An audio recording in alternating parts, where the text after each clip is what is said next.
l'intérieur de ces 100 000 produits chimiques, on va dire en gros,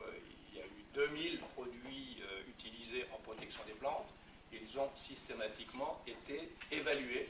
et seuls les produits qui ne présentaient pas de risque ou un risque acceptable dans les conditions d'emploi ont été autorisés. Ensuite, on a parlé de la fabrique du doute. Je dirais que les industriels adhérents à l'UIPP, et dedans il y a Monsanto, dedans il y a Dupont de Nemours, je suis moi-même un ancien Dupont de Nemours, ne fabriquent pas le doute, ils gèrent le doute. Parce que par définition, on est sur des organismes vivants, on est dans le milieu vivant, la science évolue en permanence, la connaissance évolue en permanence, des lanceurs d'alerte ou des journalistes comme Madame Robin posent des questions auxquelles on n'a pas toujours à l'instant T la réponse à ces questions. Donc on travaille, on évolue pour essayer de répondre à ces questions et donc de gérer au mieux le doute pour que notre consommation, notre alimentation soit de plus en plus saine. Alors, tous les produits sont évalués. Alors ça, c'est tout nouveau, parce que ça vient de sortir récemment, n'est-ce pas? Moi, je voudrais vous donner un exemple. Je suis allée à Lyon rencontrer le chef des monographies, donc tout le monde sait ici ce que sont les monographies du CIRC, le Centre international de recherche sur le cancer qui dépend de l'OMS, M. Vincent Gogliano, et quand je lui ai demandé combien de pesticides avaient été évalués par le CIRC, il m'a dit une trentaine, et j'ai dit mais c'est rien du tout, et il m'a répondu oui, un peu embêté, un peu gêné, oui, et le problème c'est qu'on ne peut pas évaluer et faire des monographies pour les pesticides, pour la plupart des pesticides, à part les anciens qui sont maintenant interdits, où il y a eu tellement de polémiques que de nombreux laboratoires universitaires indépendants ont fait des études et ont donc publié ces études dans des revues scientifiques à comité de lecture, donc c'est le cas du DDT par exemple, du Lindan, mais pour les autres, on ne peut pas parce que l'industrie des pesticides ne produit jamais ces données toxicologiques dans des revues scientifiques à comité de lecture, ce qui fait que nous, CIRC, pour faire nos monographies, nous ne nous basons que sur les études publiées et nous ne pouvons donc pas évaluer les pesticides. Et ils le regrettent évidemment. Donc quand on dit qu'ils sont évalués, je suis obligée de dire que ce n'est pas vrai et c'est M. Cogliano qui le dit. On peut quand même répondre à cela en renvoyant Madame Robin à la réglementation qui existe. Et aujourd'hui, tous les produits phytopharmaceutiques sont évalués en fonction en particulier de leurs propriétés toxicologiques, cancérogènes, mutagènes, toxicité pour la reproduction, les CMR, et on doit fournir des informations dans tous les dossiers qui sont préalables à l'évaluation. Je reviens maintenant en fait sur les problèmes de santé humaine et sur le fait que vous avez en fait affirmé haut et fort, et Libération d'ailleurs l'a repris en titre suite au débat que nous avions eu ensemble, sur le fait que l'espérance de vie diminue.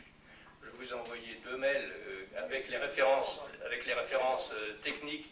qui vous montrent qu'il y a en fait une erreur. Donc c'est le National Vital Statistics Report qui est données préliminaires sur les morts en 2009.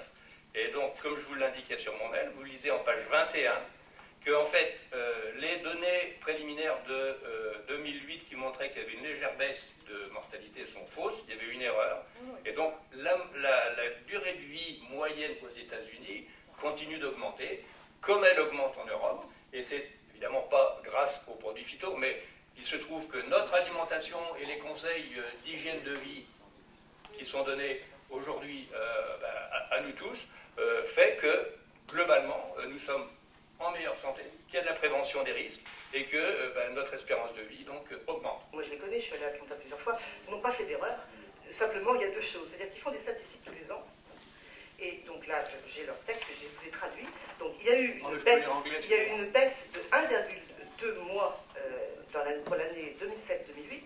et les statistiques 3 mois après, pour l'année 2008-2009, il y a une remontée de nouveau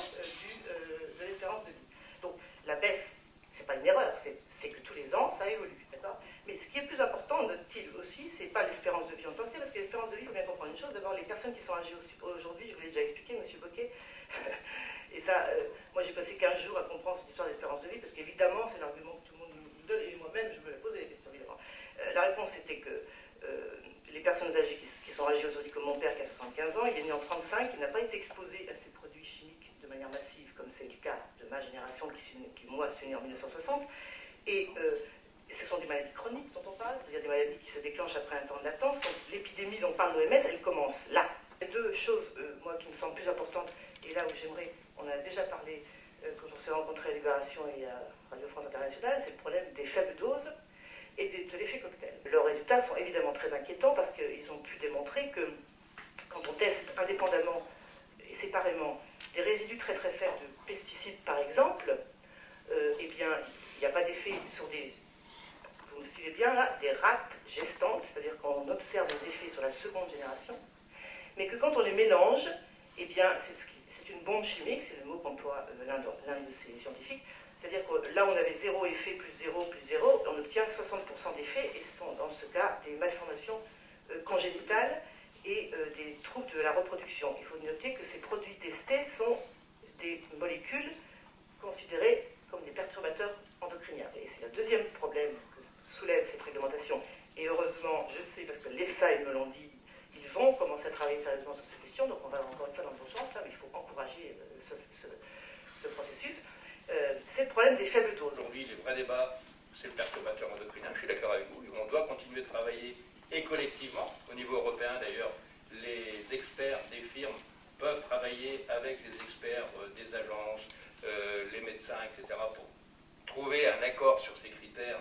qui font que les produits seront ou pas perturbateurs endocriniens. Mais je le répète, globalement, la situation